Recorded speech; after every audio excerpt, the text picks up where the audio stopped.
mis amigos, gracias por continuar con el contenido de Foro Semanal y como les anunciaba, ya estamos en compañía de nuestro invitado central en el día de hoy. Nos acompaña el ingeniero geólogo Osiris de León, un hombre experto en estos temas de terremoto, asunto del subsuelo, minas, todo esos temas y muchos más lo maneja este invitado que le presentamos a continuación. Buenas tardes, ingeniero. Buenas tardes, Peri Carmen. Buenas tardes a todo el pueblo dominicano. Encantadísimo de estar conversando contigo y con el país sobre temas que puedan ser de interés para la gente. Exactamente, y sobre todo en este momento que hay una preocupación en el campo internacional por el lado de Nepal. Ha sucedido no una, dos catástrofes prácticamente, porque han sido dos terremotos prácticamente seguidos el uno del otro, con escasa 2 semanas o algo así de diferencia, y con una cantidad de personas fallecidas increíble. ¿Qué pudo haber pasado? ¿Qué le dice su experiencia como geólogo que pasó para que sucedieran estos dos fenómenos tan seguidos uno del otro y tan fuerte, tan importante? Así es, mire, Nepal tiene una particularidad geográfica y tectónica. Nepal es un país que está en medio de India y de China. Y la placa de India se mueve en contra de China, empuja y se encuentra en medio de Nepal y le comprime. Es como cuando usted tiene una hoja de papel y usted la empuja, usted ve que ella se levanta. Por eso en la parte noreste de Nepal usted tiene el monte Everest. Exacto. El más alto del planeta Tierra, 8.848 metros sobre el nivel del mar. ¿Fruto de qué? De que durante millones de años la placa de India ha estado empujando fuertemente y ha estado levantando la corteza terrestre en un proceso de plegamiento permanente. Pero ocurre algo, Mari, y es que todo cuerpo tiene un límite de elasticidad. Cuando usted supera ese límite de elasticidad, entra en el límite de plasticidad. Cuando usted pasa el límite de plasticidad, entra en la rotura, se parte. Entonces llega un momento que la roca se ha deformado tanto que ya no aguanta más deformación y se parte. Al partirse es donde viene el sismo, porque esa rotura genera ondas de compresión y genera ondas de corte. ¿Qué pasó? El sismo del 25 de abril rompió una parte de la falla, pero recordemos, está empujando una región, la está moviendo, la está sacudiendo. Y como hay múltiples fallas, tiende a actuar como un disparador de un sismo posterior, de una falla que estaba al borde de la rotura, pero que todavía no había roto. Por eso el primer sismo del 25 de abril se produce a 80 kilómetros al noroeste de Katmandú, la capital de Nepal. Es así, claro. Pero el actual, el de esta semana, se ha producido a 80 kilómetros al noreste, es decir, de lado a lado. Para que la gente se ubique, es como que un sismo ocurrió en Juan Dolio y 2 semanas después el otro ocurrió en Villa Altagracia. 2 puntos distintos. Alguna gente pensó en principio que podía ser... Pero sí están relacionados el uno con el otro. Sí, el primero dispara al segundo. Okay. Pero ha ocurrido también en el sudeste asiático en otras ocasiones. Un terremoto a lo largo de una franja de 400, 500, 600 kilómetros ha activado un segundo terremoto 2 o 3 semanas después, que no está vinculado ni con la falla primaria que generó el terremoto, pero tampoco con la sacudida primaria, sino que fue una acción de la primera que desplazó la placa tectónica. Fíjense que no es réplica, porque las réplicas siempre tienen un epicentro cercano al sismo primario, al sismo principal, porque la réplica viene como un proceso de reacomodamiento de unas placas que rompieron en un momento. Cuando está distante, ya no es una réplica, sino que es una rotura distinta, que tiene una profundidad distinta y que realmente responde a una franja de acumulación de energía elástica distinta a aquella del sismo primario. En República Dominicana, ¿pudiera considerarse, sobre todo por la falla tectónica que hay en algunas áreas del país, pudiera considerarse que alguna vez en la historia, quisiéramos que no, pero que pudiera pasar algo similar, por supuesto, nunca parecido a lo de Nepal? Mire, nosotros hemos tenido 8 grandes terremotos en la isla, devastadores, de magnitud superior a 7, donde ha ocurrido un gran terremoto en el pasado usted debe esperar un gran terremoto en el futuro, porque es un proceso cíclico, es un proceso donde la placa se mueve, comprime, acumula energía, rompe, vienen las ondas con el terremoto, pero tan pronto las placas se reacomodan, comienza el proceso de acumulación de energía, porque la corteza del planeta Tierra es dinámica, no se para de mover, está permanentemente acumulando energía.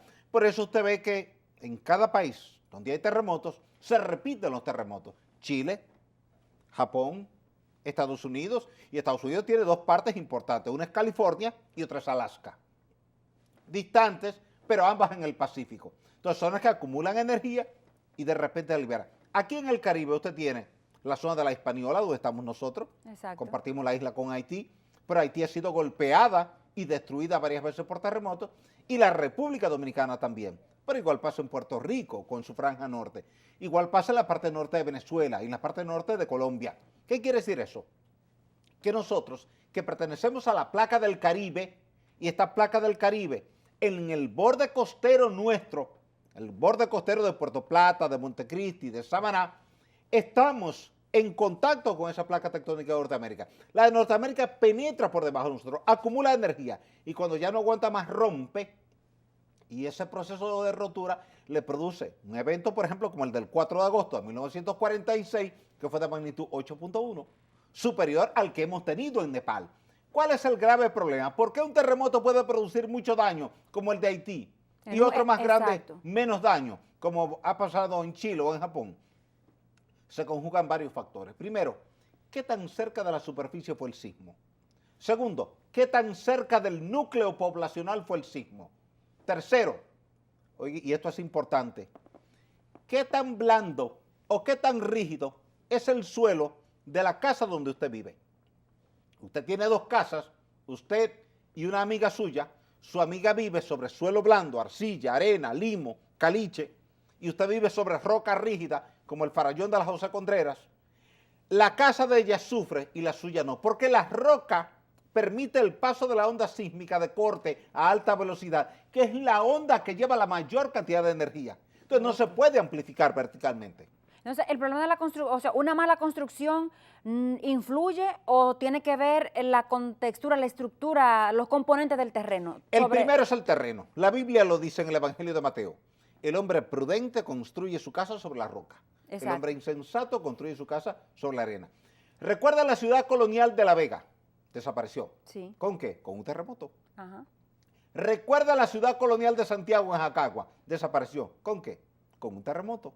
Pero usted tiene la ciudad colonial de Santo Domingo, que no desapareció con ninguno de los 8 grandes terremotos. ¿Por qué?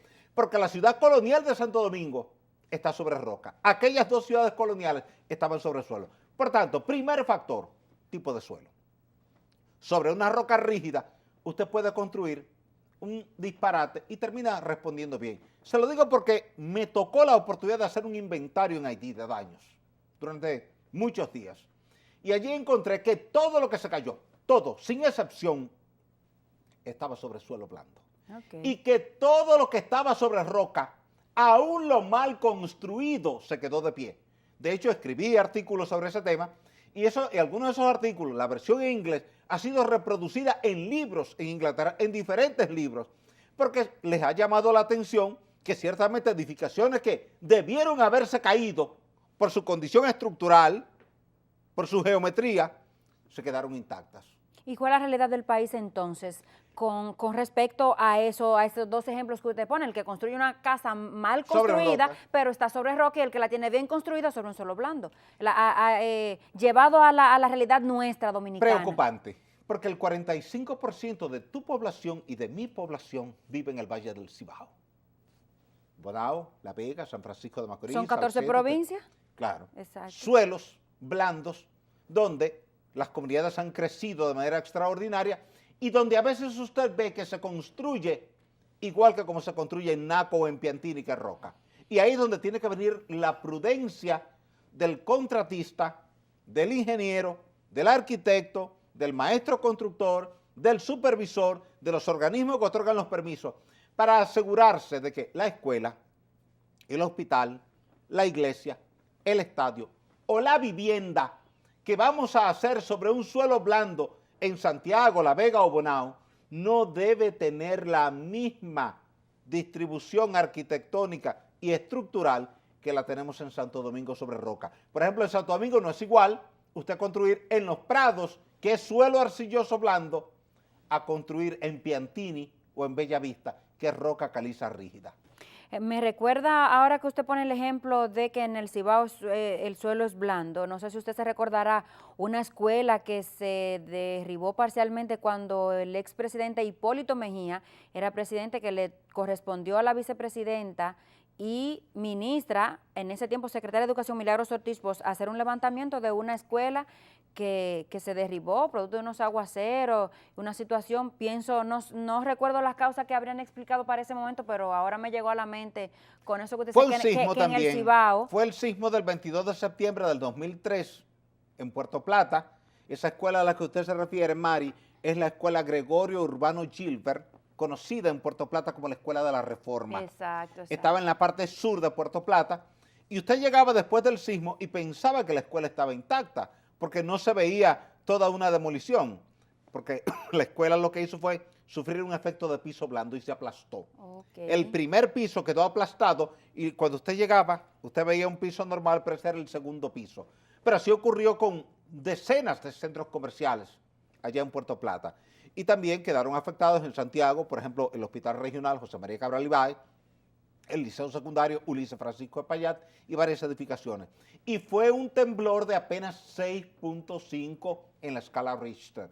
Si hubiese sido un temblor de 7.5, nos hubiese dejado tierra arrasada. Ya hay suficiente energía elástica acumulada en la zona de contacto entre la placa tectónica de Norteamérica y la placa tectónica del Caribe como para producir un sismo importante y nosotros como sociedad debíamos prepararnos para ello. Quiere decir, señor Osiris de León, que si viene un fenómeno, un terremoto fuerte en el país, la zona norte sería la más afectada por estas explicaciones que usted está dando de la característica propia del terreno. Innegablemente que sí. Si usted todavía hoy tiene la oportunidad de ir a Puerto Príncipe, se va a encontrar que todo el daño estuvo en la zona central de Puerto Príncipe, la zona de Delmas, la zona de Cité Soleil, pero cuando usted se va a Petionville, encuentra todo intacto.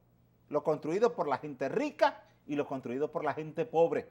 Inclusive viviendas donde el ciudadano era tan pobre que él mismo hizo su casa pegando blocks sin varilla, con cemento de mala calidad, torcido, en una ladera, y aquello resistió. Debió haberse caído. Se supone. Pero como había roca debajo, la roca absorbió la energía elástica del sismo y no se transmitió a la estructura.